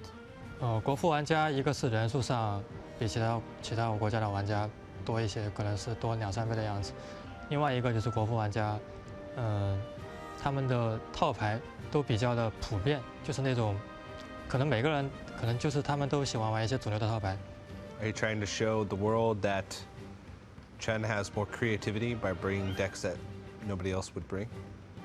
因为这是世界上最大的比赛，所以我觉得他需要最好的是9个职业都有人带，这样比较好。所以我如果没人带的话，就让我来带吧。我希望能够改变一下大家对炉石这个游戏的看法。他们的套牌都比较的普遍，我希望大家能够有自己的想法。这次炉石这个游戏最大的乐趣就是自己组牌。可能我平时在生活中比较普通，所以我希望能够在游戏里面展现一下自己。我觉得炉石这个游戏能够给我一个很大的舞台。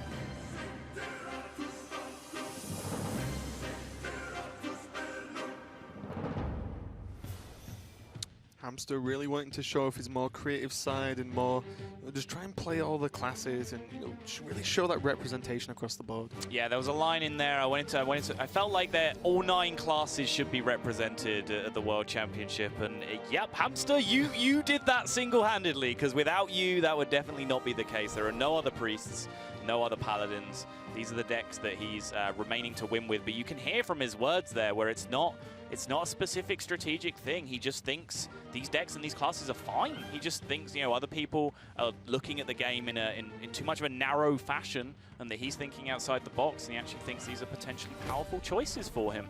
Again, they're probably not going to look amazing in this particular series because they're up against other strategies that just beat up on them, and that's just the way a card game works. Certain strategies are going to beat up on other strategies, and this is the kind of read that you have to make going into the tournament as to what you're going to face. But if he ran into a bunch of control decks, I can definitely see how this plan would have worked out for him. 100%. I mean, look at che0nsu's lineup in general. Just look at the Dragon Warrior. Like, there's not that many people playing Dragon Warrior at the moment. That in most aspects would normally be control. And then suddenly that matchup looks very different. Yes. And, very winnable for Hamster. But this one is going to be the Priest. Hamster not going to mess about and let us get to see how this Priest will perform. And it's going to be against the Druid. So, a bit of a slow deck in itself. Sure. I would say, actually, Hamster's got a reasonable chance here with this Priest. This is one of the better matchups he could have got. Yeah, I think he can definitely keep his health high, play around the Malagos burst to an extent, but the problem potentially is that che0nsu has a lot of time to just assemble huge combos in his hand and really try and blow the Priest out that way.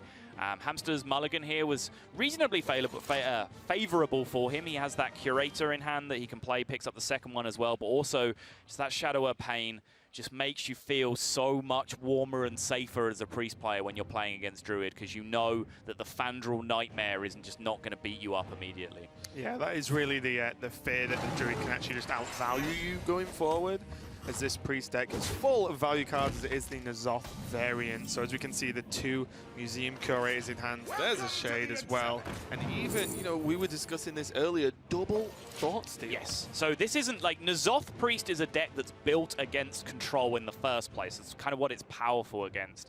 This deck is actually tilted even further towards control. So he's playing Thought Steals, for example, which you don't have to. He's playing Double Entomb, which you don't have to. He's playing almost the Cairn and the Sylvanas, which isn't necessary, and Shifting Shade in his 4-drops slot instead of the Infested Taurum, which is potentially a stronger card against aggro. So almost every deck building decision here is tilted towards control, except perhaps the fact he's also pulled in 4 AoEs with the Excavated Evils and the Holy Novas. Maybe it's just that kind of hedge to give him a shot against the board flooding decks. Yeah, and really just give him at least some form of decent chance overall. But the Shades cards, I actually didn't think I'd like that much, but then I played them a while ago and think they're actually great.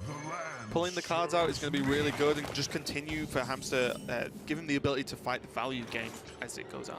Yeah, and he's actually curving out pretty nicely here with the Priest. It looks like he might be just breaking up his curve here to potentially try and value trade with the Shifting Shade using the Power Word Shield, but I'm not necessarily against just trading and playing Priest of the Feast right now. Like, Water Elemental classically just terrorize Druid. They don't really have any way to deal with it. 6 health is a lot of health, so it looks like Hamster is going to break up the curve here, though, and just go for something a little bit different. Just try and preserve the long-term value of his Shifting Shade on the board, and yeah, that is what we're going to see. Yep, he's going to go for the Power Word Shield. Does get Sylvanas for a couple of turns later. And also we see one of the cards is going to get some, or can potentially get some good work done, is Entomb. Already in hand, so already in hand ready for the potential of, we can see Emperors available, but even some of the more like late game cards like the Arcane Giants, maybe even Malagos, Ragnaros, for example. This is actually a really key decision from Hamster, actually. Going back to the previous turn, the trade and play Priest of the Feast play actually reduces his power on board by 1 point, and he was going into a 6-mana turn from his opponent, so he may have specifically been trying to preserve 5 damage on board because he can't entomb that Emperor yet. Even if he could, he wouldn't have really wanted to. So having that 5 power on board to be able to answer cleanly was actually a really big deal for him. Yeah, and even now he can just follow up with the Shade. A really nice clear, as you said, got quite a lot of work done. But also that Emperor got a lot of work done as reducing a hell of a lot of cards. And cards like Raven Idol being 0 mana is huge. Yeah, Raven Idol for 0, picking up a minion and a spell here for che0nsu. Hey, why not a Cenarius in a value-based matchup? Makes sense to me. And all of these pretty decent value cards as well. Mark of the Wild can make some minions obnoxious. Starfire is a high damage card and a cycle, and Wisp of the Old Gods if it sticks, but 4 AoEs in the deck, as we mentioned. Yeah, so. I think I like the Starfire overall. I do too. The game is going to be quite slow, so there are a lot of terms coming up that you can probably afford to use 6 mana on 5 damage removal. Right. And cycles a card, whereas Mark of the Wild is, yeah, it's 2/2 and Taunt can be useful, but you really need the minions down for that first, so just go for the Starfire. Chooses just to drop the Drake here into an ideal trade for it with the Shifting Shade, and Hamster actually has a really powerful turn here. Just a clean trade straight away. Second Living Roots picked up. Now all he needs to do is entomb Malagos, and this game is going to look very backwards. I mean, that's a real thing that could happen. Remember, there's also an Azoth that could potentially bring the Shades back and get him even more Druid cards that way, so there are a lot of ways he can get access to Malagos potentially, or even just, you know, second Azir Drake. Other ways of getting spell damage can make those very useful. But this turn was huge. Just the clean trade, the Priest of the Feast, and the Shadow Herb Pain. This Priest deck is looking pretty comfortable right now for Hamster. There's the Malagos in hand, though, for che0nsu. That could change proceedings very quickly. Yeah. And again, Malagos being the age-old issue for Priest of 4 attack. That is pretty much needing an Entomb to deal with going forward, but it's probably not just going to be slammed down because of those Entombs, and Hamster has a hell of a lot of options this turn. Yeah, he sure does. Gonna potentially start with Curator here. I think maybe he's trying to find a way to get a Thought Steal off this turn, but his hand is so full that it's kind of difficult to do so. Of course, Curator is another way he can find more Shades to try and pick up, from his perspective, the Malagos that would make these Living Roots insane for him. But the Malagos now having been drawn from che0nsu, it's impossible for him to pick that up. But Ken is a pretty solid card against Druid. Problem with it, he doesn't get to develop it right now. Shifting Shade is something he can actually play for pressure this turn, as well as getting some cards out of his hand, because at some point he will want to cast those Thought Steals, and right now his hand is just too full to be able to do that effectively. Yeah, I completely agree. I think I like the Shade. I would always like to pick Ken, but the Shade is just something you can do now, and as he said, can't really Thought Steal with this hand unless he wants to just poke out 2 Living Root. Oh, okay.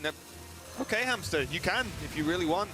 So he's going to either just play Pyromancer or Living Roots for board here. Yeah, he just drops the Pyromancer out of his hand. So picks up a Raven Idol and Ancient of War off the Thought Steal. That is a pretty juicy looking pickup. And yeah, having now selected to go with the Ken, or the Karen Bloodhoof, as our co-caster Firebat likes to call it for some reason. I don't know why. It's at least puts him in a position now where he can go for value. You know, just card for card threat value with the Druid very, very easily. He just has to make sure he doesn't fall into that easy Malagos combo range now at this point. Yeah, I'm just wondering if Hamster's true battle plan is to actually have a handful of Druid cards only, and then really confuse che0nsu. It's like, the picture is Anduin, but the cards are Malfurions. Yeah. I'm confused. Raven Idol at least will discover him priest spells, so there's at least that to restore some level of normalcy back to his hand. He'll do it for a minion for a neutral. Ah, okay, there we go. Just to really fully role play this. But yeah, you know, in all seriousness, the Raven Idol is a great pickup. It just gives him more and more options going forward. I mean, it's a valid point, honestly, the Raven Idol for minion. There's some really bad priest spells that you can get thrown into the mix here for sure. It's also mind control. And only very specific ones that you actually want to pick up. It's not like there's a big range. It's not like there's a big range of just sources of damage, right? Like as you see in Druid. Wish he could have picked all 3. That would have been a sick combo. Divine Spirit, Power, Tentacles, and Inner Fire. Is that what it was? Is that, like, wow. Yeah, that would have been so good. Wow, what a great team. Yeah, Power Tentacles by far the best option out of those, though. Could have chosen to go with it there and just have the huge Pyro on the board, but I like this Sylvanas Contestion instead. Keep the Power Tentacles as a surprise, and this is a pretty crazy-looking game of Hearthstone right now. Just big threats in both hands, huge power turns going back and forth. This is swinging. I like it. I like watching Priest. This is fun. Yeah, I completely agree. And you know what you can't argue about is look at both players' hand size. And a lot of the time, a huge hand size means that there's so many decisions you can make and so many ways to actually mess up, in all seriousness. So this is going to be a very intricate game going forward. And the first person who slips up is really going to fall behind, I feel. Yeah, but it's also a race for a win condition, right? Because both players kind of have an inevitable win condition that the other one can't play around. If che0nsu is able to get together a big Malagos turn with some innovates and swipes as well on top of that, and the Priest can't sustain its life total at huge levels, then the Malagos burst can come out. But by the same token, if Hamster can just draw his N'Zoth at some point, that's just something that the Druid can't really beat unless Yoks are on. So they both kind of have this progression towards an inevitable victory in the game as well, and it's kind of a race to see which one can develop that win condition first. Yeah, and in terms of being able to... Oh, baby! che0nsu, you're a god! Uproot, why not? And there are 2 Shadowword deaths in the deck, and he still uproots. He's a brave guy. Is he just going to entomb it? It's such a huge resource for you, the entomb. There is the second one in the deck, and yeah, it's going to happen. No Shadowword death, so the entomb has to go in there, and that's also just his whole turn at this point.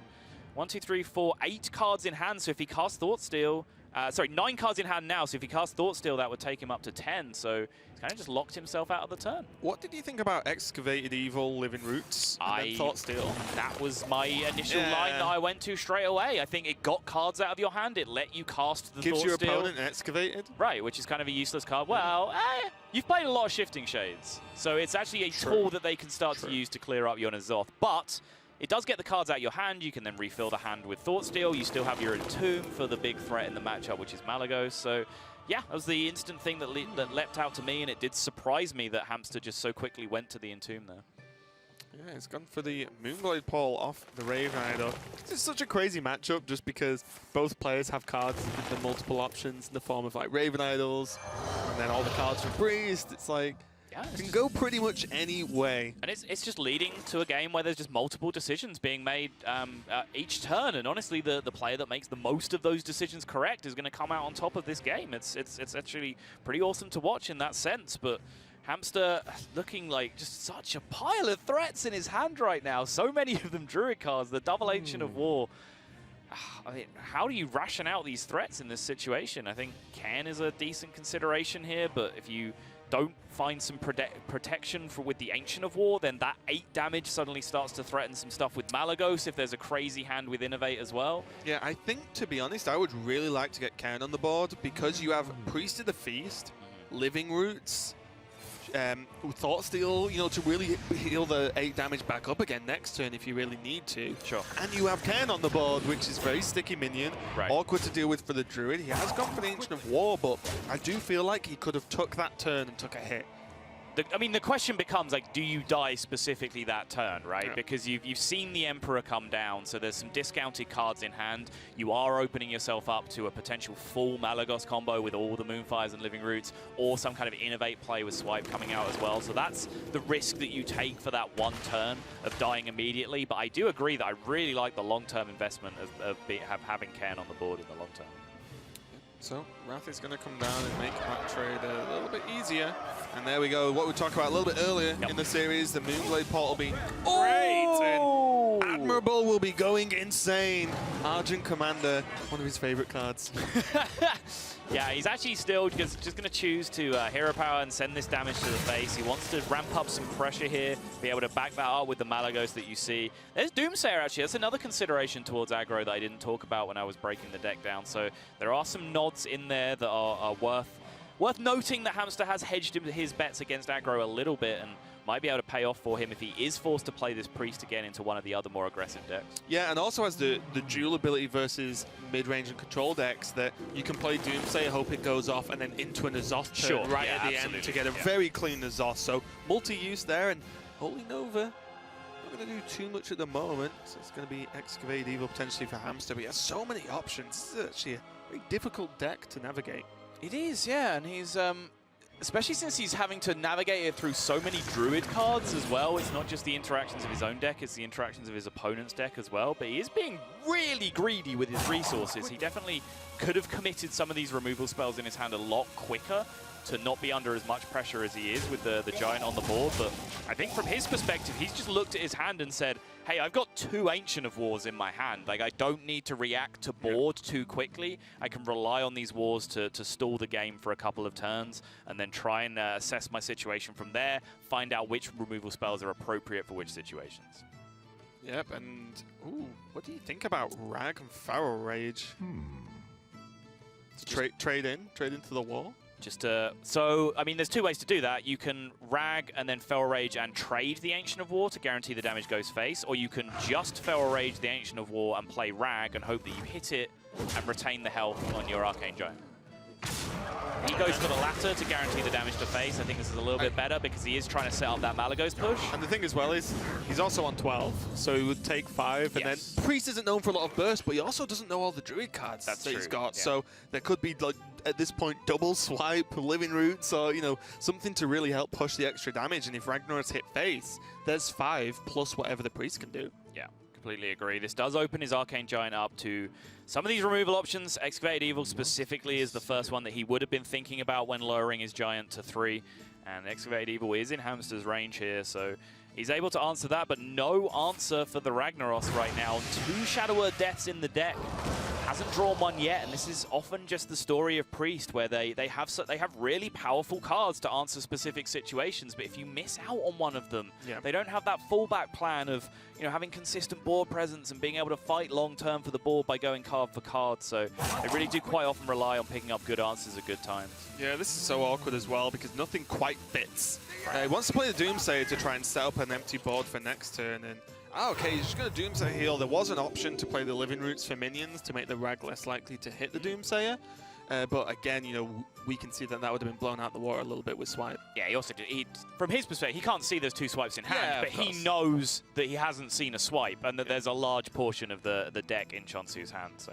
Yeah, and also with Priest of the Feast in hand, he can, you know, Living Roots is a great card to combine with that for a very easy 1-mana gain. Yeah, exactly.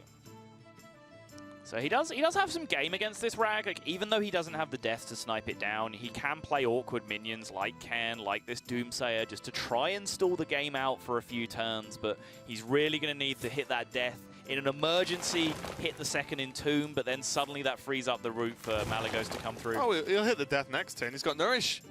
That's fine. He just nourishes 3 cards, more than likely going to hit death. Again, he needs to get some cards out of his hand though to make that happen. So yeah, he's had such a full hand this entire game. Bet he wish he could have picked Inner Fire now. Power Word Tentacles clogging up the hand. At least Inner Fire's only 1 mana. That's true. Oh, he could have Divine Spirited Doomsayer. How sick could have that been? Power Tentacles this Doomsayer. Also true. Oh, he didn't have the mana that turn. He did not. But yeah, he's actually going to commit to killing this Doomsayer here. 1 swipe to face, 1 swipe to the Doomsayer, and Living Roots to the Doomsayer sends another 8 Rag damage guaranteed to the face and preserves it on the board. Malagos Moonfire on the following turn will be 6, but there is the death. And now with the Priest of the Feast, here comes the bounce back. Here comes the burst heal from Hamster. He's been saving these cards specifically for this kind of moment. And now it's paying out for him because che0nsu thought he could just push right now. Used a lot of his best Malagos resources to just bank on that Rag. And now the huge swing is coming out here from Hamster. Yeah, this is the scary moment here from che0nsu. He really needs to do something quickly. And that's something kind of, you know what, I wouldn't even mind the Malagos and Moonfire the Priest of the Feast here, because if the Priest just goes all the way back up to 30, which is very easy to do when that minion's on the board, you're in some trouble as just not being able to close out the game by running out of damage. I mean, the alternate line is Yogg. I have to present that. You know, that's likely to kill a 3/6 as well, with the fact that there's 3 opposing minions on the board. But having already seen a Yogg that he was relying on just immediately purify itself, he's against a Priest this time as well. He may have just lost his faith. His prayers to Yogg may have not been answered, but yeah, he's just going to go for the Nourish into the Drake here. So the Priest of the Feast is going to potentially pick up some long-term value for him, but there was an option there to take it out again. Innovate Wrath and the Moonfire would have got rid of it. Yeah. Now there's Holy Nova if he really wants to play this turn. He can Holy Nova, trade the 2 1/1s in. You got to jam those tentacles. Come on, there's no mulch in the list. Yeah, just Nova as well. Just Nova as well, and then trade the 1/1s. Yeah. Yeah, sure. I You can see that. put yourself Yeah, so yeah. far out of burst range. Right. And you need, even then, you just preserve the full 12 on your Priest of the Feast just to make it, borderline impossible for the Druid to be able to deal with. Yeah, I like it. It's a good plan. It's really good. And you still, the Nova still does 2 damage to the Druid and push him with the Priest of the Feast as well. Right. That's 7 damage. You heal for a lot, and you kill off the Drake. I would really like to see it. How many more chances are you going to get for a good Holy Nova this game? Yeah, I like it. On Refraction, seems like a good plan. Holy Nova, also just, he's also just really close to threatening lethal right now. He just sets up lethal, so yeah, I like this push. I think it's a good time for it. Hamster hovering the Holy Nova for a long term here. I think it is going to be the play. It does come down. Priest of the Feast healing back up. The level of recovery in this game from Hamster, he was hanging but just by a thread in this game at one point, and then that Shadow Earth Death Draw just changed everything. Yeah, it was absolutely huge, but bear in mind, he drew it at quite an opportune time, but he was also like 3/4 of the way through his deck. He's was entitled due. to have a death at that point, yes. Yeah, he was very due for that one. But, oh, look at this. Malygos double Moonfire Roots. Too late, my friend. That would not be enough to close the game. che0nsu is going to put his faith in Yogg. Oh, I thought that was Purified for a second then. That would have been hilarious. Solid so far. Definitely already a dramatic improvement over his last Yogg-Saron. And that little bit of damage is actually nice for him, because with all that damage in hand, little bits of chip damage to the opponent's face can set him up a Malygos win condition, but he needs to find answers too. Doom. Okay. Oh, Fatigue! Fatigue is brutal for him. How many cards did he draw? Okay, only 1 Fatigue, so he goes up to 2 Fatigue now on the next turn. He has Arcane Giant to develop pressure. He can innovate a hero power to gain a life as well. Yeah, there's another Nova in the deck. There is. I'm just working out, that's it, right? That's all the damage, like burst damage that the and he has a Nourish. He has 3 draws to hit it. How many cards are there left in the deck? What are the chances of him hitting this Nova at this point? Oh. I mean, Entomb is stalled, but now he has to calculate his opponent's deck, right? Because he knows what damage is remaining. 10 cards left in his own deck, thank you. So with 2 Moonfires and a Living Roots left, that is 15, 16, 17, 19 damage that he has to beat, so... He can't? He can't. No. Justicar has not come down. There is a Darkshire Alchemist in his deck as well, but that hasn't seen play in this specific game, so... You nourish for that Holy Nova? I mean, let's do it. I mean, Hamster should be able to work out this puzzle because he can see his opponent's whole deck is in his hand. He should have tracked the threats correctly, especially like Moonfires and Living Roots are just things that you track, right? Yes. So, yeah, I think he sees it. I think he sees the line. I think he knows what's up. He just has to hit the Nova here. He's got 3 goes out of 10 cards. Nope. That's a whiff. Nope. That is a whiff. No. That is also a whiff. The Priest. The Priest got so close. So close, but no cigar for attempt number 1 from the Priest. The Druid is going to escape by the skin of its teeth with this game. What an absolutely crazy game of Hearthstone. Yeah, regardless, no one can argue that this was an amazingly fun game. It's fun for me to cast anyway. And it just went truly crazy towards the end. Yogg nearly ruined che0nsu again with that Doom potentially, having the Fatigue killing him out. But being able to draw his whole deck and not having to use the removal early on means that Malygos is going to close this one up with the help of the Arcane Giant, of course. che0nsu goes ahead 3-2 now. Yeah, what a knife edge though. If he'd have drawn 1 more card that game, if Yogg had generated 1 more minion before it doomed the board, like, it would have changed everything. But yeah, I mean, the Priest looks solid there. It was definitely in a lot of positions against one of the top decks in the meta, honestly, where it was able to win the game, and it came absolutely down to the wire in the end. Yeah, and again, just this Priest deck, had a very good matchup versus the Druid overall, in terms of as good as it was going to get based on che0nsu's lineup. Sure. And, it just got so close. I think the rest of the decks are going to be a real problem for Hamster now. Yeah, I think that was definitely his chance to start getting some things rolling, because now, the Zoo, the Dragon Warrior that we've seen, the rest of the lineup is just a nightmare. Just when you have to ban out Hunter, right, that sends you a message about what's up. So yeah, it's going to be really, really tough for him to pick up Priest and Paladin wins from him. Yeah, we're going to give you a few minutes to relax after that intense game, and we'll be back shortly to continue the series. The Hearthstone World Championship is sponsored in part. We are back with che0nsu versus Hamster in just well off the back of a bit of a close game there on the last one, the Druid versus the Priest. Yeah. You know, so close, nearly. Hamster managed to mount a great defense and a potential great comeback, getting so low on health, but Druid managed to pull it back off the back of a pretty important Yogg and a pretty tense Yogg, because as you said, one more minion generated before Doom would have changed everything to Fatigue. But how do you think Hamster's chances are going forward in this series? I mean, so it's Zoo left for sure, and I think that this Priest, although we've talked about how greedily teched it is against control, those 4 AoEs are going to be a really big deal. So it's no surprise to me to see Hamster leading out with the Priest here, just trying to tie this series up. Of course, it doesn't matter in the end. He has to win with both decks anyway.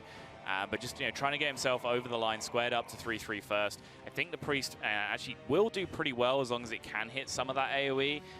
Has Doomsayer as well. Yeah, I mean, Doomsayer double AoE opening hand, not the worst. Probably can even afford to hold on to one of those Excavated Evils due to the fact that he has the Doomsayer already. He has that security, so he can afford to hold on to the great mid-game tool that is Excavated Evil.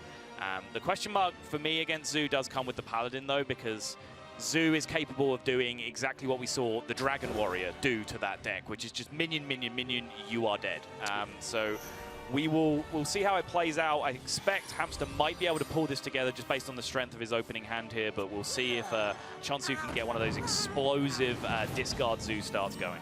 Yeah, it's one of the differences between sort of previous Zoo and current is that sometimes Silverware Golem just pops out after a Doom Guard, and then you know you're in a hell of a lot of trouble. But Flame Imp going to be the first play for che0nsu, really just putting on the pressure, but nothing feels quite as good as when you play Doomsayer turn 1 or 2 versus in a highly aggressive deck. And I actually think if you play the Doom, or if you try and wait and play the Doomsayer next turn, it can often be a little bit too late. Yeah, you got some options here. So you can coin Doomsayer this turn. It's pretty likely to go off, and then you follow that up with the Museum Curator on the board.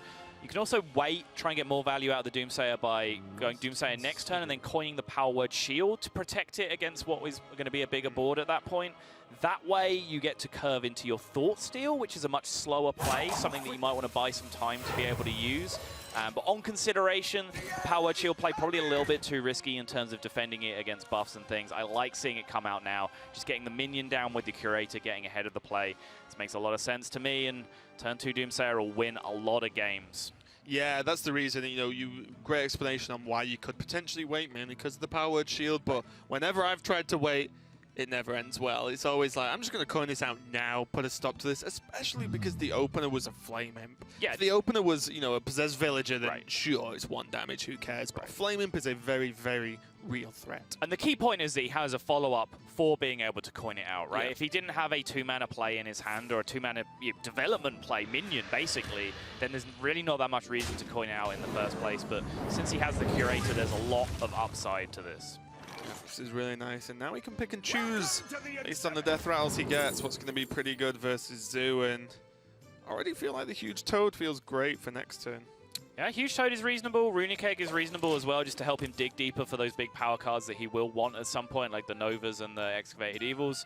But I like the Toad just for immediate ball presence, for sure. The problem is with the Egg as well, it's quite difficult for it to kill off for the Priest. Other That's than a fair Excavated point. Evil, Yeah, like, there's no buffs, right? Yeah, that's a very good point. Yeah, sometimes it can actually work out okay if you get it from like a peddler or something, because you can Argus it. Yeah. But as a Zoo player, for example. But yeah, versus Priest, it's going to be a little bit more difficult to get off. So did go for the Toad. We're going to see the Librarian throw a card away. That should be your next cosplay, Sol. I know you like the Librarian. Darkshire Librarian? Yeah. Is she wearing a cardigan? You I'm can just not sure. add a cardigan. Okay, It's like a gender flip one, right? So Okay. the male version can wear a cardigan. Why not? Fair enough. So yeah, Huge Toad was taken this turn with the intention of Huge Toad plus Powered Shield, so I'm sure that's what we're going to see. Picks up a Cabal Shadow Priest, which is another potential nod to this matchup. Very powerful card against Zoo. Not too strong in too many other matchups, although we have seen a resurgence of Bloodhoof Brave in Control Warriors in this tournament, which is a very powerful target for it. Yeah, and I think a lot of the time, whenever you do get the value from the Cabalist, even if it's just stealing a 1-1, well, any matchups that have 1-1s, then they're actually quite relevant in terms of being able to trade back with the board, especially in a matchup like Zoo. So, it's looking okay so far for Hamster. He's not being completely overrun at the moment, which is always a bonus.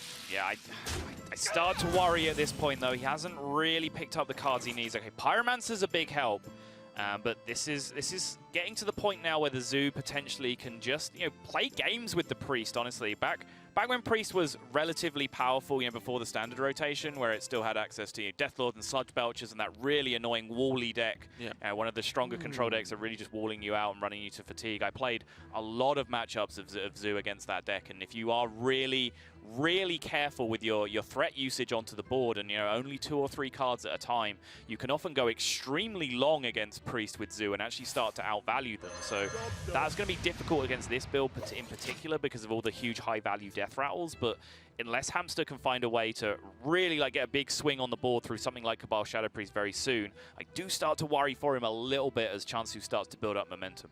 Yeah, the frustration here for Hamster is that the Shadow of Death is great for the big threats that come out, whether it be a grown councilman or a Doomguard.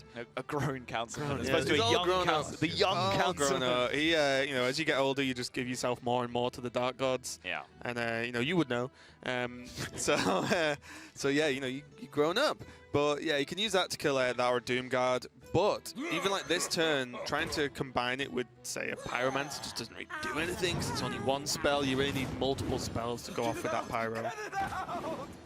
And this is a great push. This is a great push because he's only really exposed to Excavated Evil in terms of destroying a large portion of his board, and then even if that comes down, he still retains a very threatening Councilman and a 1/1 from his Possessed Villager. So if he throws the Shadow Word Death, I was just going to say, that is not great. That is, and this is so much damage coming in, and I think che0nsu's just got the go-ahead to say that there is an AoE in the range of Hamster's hand right now.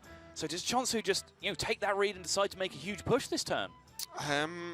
I think so. I think the only thing is you want to kill the Pyro. Oh, for sure. Yeah. Pyro goes down. You kill the Pyro, but other than that, enjoy. I'm just saying in terms of full commitment to the board with the cards yeah.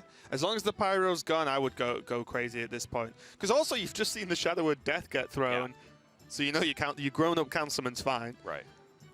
So yeah, Imgang Boss is going to come down. The Possessed Villager placement is a little bit annoying. It was correct to have the Death Rattle on the edge with the Direwolf in hand anyway. It's just specifically that he wants to use it to trade into the 3/2, I think, is what we're going to see happen here. So because it was over on the edge, he's had to do something slightly awkward with his Imgang Boss to try and fix his Direwolf placement. But definitely not the worst thing in the world. And he's actually going to go ahead and full trade here. Okay. And the Nova is drawn, but the Nova is not good enough. The Nova is just going to force him to take another beating next turn. Yeah, and it's one of the scary things where it's like, okay, our Nova, the Councilman, is 6 at the moment. Might hit me for a couple more. And it's like, no, the Zoo deck's all minions. It's going to hit you for way more. Yeah, I mean, if he Novas, he goes back up to 13, and there's 10 power on board. If Zoo can just play 3 power. Yeah. Oh, the Priest has fallen flat again. This showing, a lot more potential shown from the Priest in this showing than we saw from Frozen previously, but still, the Priest falling a bit flat, and Hamster actually a lot of success for the Chinese players so far, but he fell short, and Korea.